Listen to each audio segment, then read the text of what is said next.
Use of बाज and bear. तो बाज और बेयर का प्रयोग हम लोग कहाँ करेंगे? तो बाज का प्रयोग करने के लिए सबसे पहले तो हम ध्यान देंगे कि आई के साथ बाज लगता है और उसका मतलब निकलता है मैं था।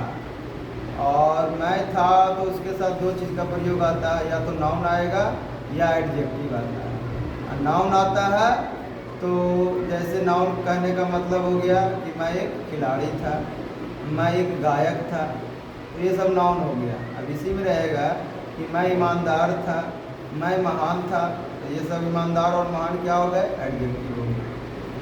और ही बाज, तो ही बाज का जब प्रयोग करेंगे तो उसका मतलब निकलेगा वह था, वह एक आदमी था, वह एक नेता था। ये सब नाउन है।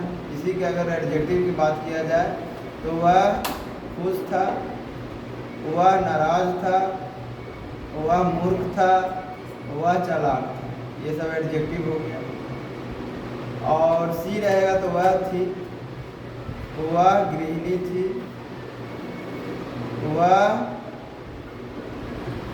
वह एक शिक्षिका थी, वह एक पत्नी थी। इट का प्रयोग तो यह के लिए होता है, और ये छोटा छोटा वस्तु, छोटा छोटा जानवर या निर्जीव वस्तु के लिए होता है। इसके साथ बाज, इट बाज का मतलब यह था। जैसे यह एक कलम था। और फिर बी के साथ क्या चीज़ का प्रयोग लगता है? बेयर का। हम लोग थे, बी बेयर। यू के साथ यू बेयर, और दे के साथ दे बेयर। तो ये सब का प्रयोग जनरली होता है। तो इसके साथ अगर नाउन रहे तो उसमें इसका प्रयोग करेंगे, लेकिन एडजेक्टिव रहे तो इसका प्रयोग नहीं होता है। जैसे कह दिया हम लोग शिक्षक थे, तो हम लोग के साथ शिक्षक लग गया तो शिक्षक नाउन है, तो इसमें लग जाएगा ये शिक्षक के साथ। लेकिन कह देंगे हम लोग चालाक थे, तो चालाक हो गया एडजेक्टिव, तो इसके साथ इसका प्रयोग नहीं होगा। अब आगे चलते हैं एग्जाम्पल के साथ इसका, कि जैसे मैं के साथ रहेगा मैं एक गायक था, तो आई बाज ए सिंगर। तो मैं एक गायक था, तो मैं था के लिए क्या हो गया? आई बाज, और बच गया नाउन एक गायक, तो उसका क्या लगा देंगे? A singer. इसके साथ और भी बहुत सारे एग्जाम्पल ले सकते हैं। मैं एक खिलाड़ी था, मैं एक अभिनेता था, मैं एक अभियंता था, है ना?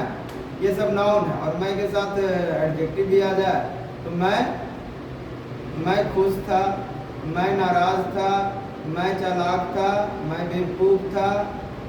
और एग्जाम्पल चलते हैं वह, तो वह एक गायक थी, वह एक नेता था, और वह चालाक था, वह बेवकूफ़ था, है ना? और सी के साथ बाज रहे, तो सी बाज मैंने वह थी, तो जैसे वह एक पत्नी थी, है ना? सी बाज वाइफ। वह एक मंत्री थी, तो सी बाज मिनिस्टर। इसी में अगर हम कह दें तुम लोग को कि वह के साथ अगर एडजेक्टिव का प्रयोग किया जाए तो वह महान थी, वह ईमानदार थी, है ना? तो ये सब के साथ एस का प्रयोग नहीं करते, तो ये तो ऐसे ही जनरली सिंगुलर सब्जेक्ट है। लेकिन प्लूरल में जब आता है तो वहाँ कन्फ्यूजन होता है कि वह हम लोग और वे लोग रहे, तो उसमें सब्जेक्ट थी नाउन रहेगा तो वहाँ एस लगाएंगे, और एडजेक्टिव रहेगा तो एस नहीं लगाएंगे। सिंगुलर सब्जेक्ट के साथ कन्फ्यूजन नहीं आता है। जैसे कह दें कि हम लोग चालाक थे, तो ये क्या हो गया? B where clever. एडजेक्टिव था तो एस नहीं लगा। इसी में अगर हम कह दें कि हम लोग अभिनेता थे, तो इसमें एस लग जाएगा। बी वेयर एक्टर, क्योंकि अभिनेता क्या है? तुम्हारा नाउन है। इसी तरह बहुत सारे एग्जाम्पल में लगा सकता है तुम लोग। सिंगुलर सब्जेक्ट के साथ नहीं गड़बड़ होता है। जब भी गड़बड़ होता है हम लोग रहे, तुम लोग रहे, वे लोग रहे, ये सब के साथ हमको ये पहचानना होता है कि अगर सब्जेक्ट क्या है। सब्जेक्ट तो ठीक है, सिंगुलर सब्जेक्ट है तो नाउन रहे या एडजेक्टिव है, इस लगने का बात नहीं है। लेकिन अगर प्लूरल रहे, हम लोग रहे, तुम लोग रहे, वे लोग रहे, तो वो लोग के साथ अगर एडजेक्टिव आ जाए तो इसका प्रयोग नहीं करेंगे। लेकिन अगर आ जाए क्या, नाउन आ जाए, तो वहाँ इसका प्रयोग होगा, है ना। यही बात को ध्यान रखना ज़्यादा इम्पोर्टेंट होता है। और नाउन और एडजेक्टिव तुम लोग को तो बता चुके हैं क्या कैसे पहचानना है, ठीक है। कैसे पहचान